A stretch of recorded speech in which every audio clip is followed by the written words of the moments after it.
Ballet sequence in John Wick 3, one of the dancers named Rooney was training to be an assassin, and she'll be at the center of this new spin-off. Unity Phelan portrayed her in Parabellum, but in Ballerina, she's been replaced by a more recognizable film star, Ana de Armas. Ana's been moving up in Hollywood after her breakout role in Knives Out, following that up by being a Bond girl in No Time to Die, along with portraying Marilyn Monroe in Blonde. I'd say she's the perfect choice for a role like this, because it'll give her a chance to show some more of her action film chops after No Time to Die. Ballerina's part of a wider expansion of the franchise, with a bunch of other prequels on the cards as well. The Continental, from the world of John Wick, will provide some backstory for Winston Scott, but Ballerina's a bit more closely tied to the main film series. Apparently, the film will take place between Chapter 3 and 4, making it a direct continuation of Parabellum.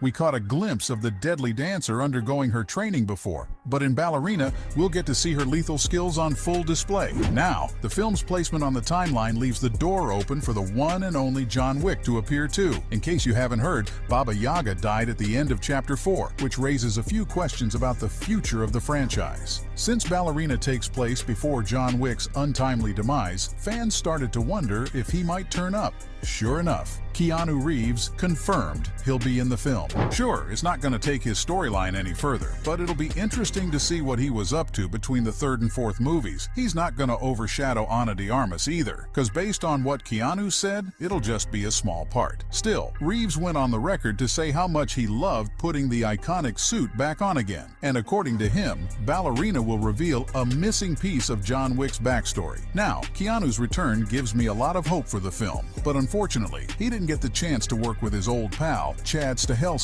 The John Wick director's busy with other projects, including the now confirmed Chapter 5, so Len Wiseman's gonna take the reins in Ballerina. He's known for directing the Underworld movies, and while they haven't gotten critical acclaim, they've got a serious cult following. He also has Live Free or Die Hard under his belt, as well as 2012's Total Recall, making for a pretty decent resume. It's safe to say that Ballerina is in good hands, and as for the rest of the crew, we have John Wick 3 writer Shay Hatton to thank for the script. Interestingly, his script wasn't initially connected to the John Wick franchise, but his work on Chapter 3 convinced him that it was a good fit. He also worked with Oscar-winning screenwriter Emerald Fennell to make some changes to the script. She comes in with some serious street cred, mostly because of her spectacular work on another classic tale of vengeance, Promising Young Woman. Okay, so that's the crew, but what about the cast? Well, Ballerina has some stellar actors. Apart from Ana in the lead role, we have Ian McShane returning to portray Winston Scott. If Rooney's going to become an assassin like John, which seems to be the case based on everything I've heard, she'll need to get to the Continental sooner or later. Watching Winston interact with a new exciting assassin will make for great viewing, and he's not the only returning character either. Plenty of other familiar faces from Chapter 3 will show up as well, including Lance Reddick. Yup, Sharon's gonna show up in Ballerina, cause luckily for us, Reddick was able to film his scenes before he passed away. Watching him give one of his last performances in Ballerina will be bittersweet for sure, but at least we'll get to honor the veteran actor's legacy. There's plenty of new characters to look forward to as well, though I haven't gotten word of their names just yet. What I do know is that Norman Reedus is part of the cast. He's become a household name after playing Daryl Dixon on The Walking Dead all these years, and Ballerina will give him a chance to branch out into new territory. Gabriel Byrne is another mysterious addition to the cast, with the Irish actor rumored to play a pivotal role in Ballerina. That's a pretty solid lineup already, but I'm especially excited about Angelica Houston coming back. She played the enigmatic director of the Ruska Roma to perfection, and I'm expecting her to have a major hand in shaping Rooney into a trained killer. Now, the director suffered some serious consequences in Parabellum. The adjudicator of the high table wasn't too happy about her letting John Wick escape, so she ended up getting stabbed in both hands. Is Ballerina gonna show us what happens after she suffers this injury? Or perhaps we'll see the director in flashbacks instead? The only way to find out is to take a look at the plot.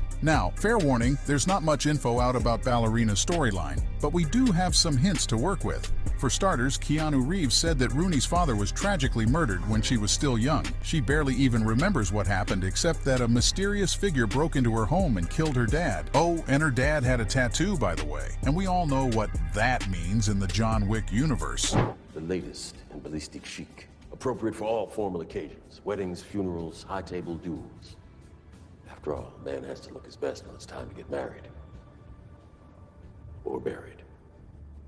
Rooney's dad was very likely involved in some underhanded stuff. Maybe he has a hitman himself or was involved with the criminal underworld in some other capacity. Either way, Rooney's going to become an assassin to avenge her father, and she'll probably do some detective work to find out the killer's motive too. That'll take her down the rabbit hole as she discovers the seedy belly that serves as John Wick's playground, likely leading to her crossing paths with Winston Scott as well. That said, the official synopsis for Ballerina doesn't mention her father. Instead, it says that she's going to be out for vengeance for her whole family. Did Keanu accidentally let the dead father storyline slip? It's either that, or Rooney's going to have to deal with the rest of her family getting murdered as an adult. That'll definitely remind her about her father's unexplained murder and send her on the warpath to finally uncover what really happened. Whatever her goal, she'll need all the help she can get, and John Wick might be the mentor she needs. Stahelski confirmed as much in an interview, saying that Wick will be there for Rooney when she needs advice. I'm willing to bet that the two assassins have a deeper relationship than we know of. I mean, they both work for the Ruska Roma, so Ballerina would be the perfect opportunity to explain some of John's history as an assassin. There are all sorts of questions we still need answers to about Wick's past, such as why he suddenly wanted to leave the director's organization in the first place. Even if Rooney's not super friendly with Baba Yaga, her connection to the Ruska Roma might help shed some light on the High Table. Clearly, it has some authority over high-ranking individuals like the director, but where does this authority come from? And how does the Continental factor into all of this? Solving these mysteries would make Ballerina one of the hottest films of the season, but as of right now, there's no way to tell if any of them will be addressed. I guess we'll have to wait to see the movie when it comes out. Speaking of which, Ballerina's set for a June 7th, 2024 release date, so we won't have to wait much longer to see what Ana de Armas brings to the table. On top of that, one of the producers, Erica Lee, said that they're already working on a sequel. They're showing a lot of confidence in a movie before its release date, but I guess it makes sense, because we're talking about a bona fide moneymaker like John Wick after all. Something tells me that Ballerina is going to be more than just a spin-off, especially with the star-studded cast and fast-tracked sequel. Could Ballerina be the new central series in the franchise? Chad Stahelski wasn't even sure if he wants the ED to make John Wick 5, and a Ballerina film series will take some of the pressure off to make an unnecessary sequel. My wife can hear you?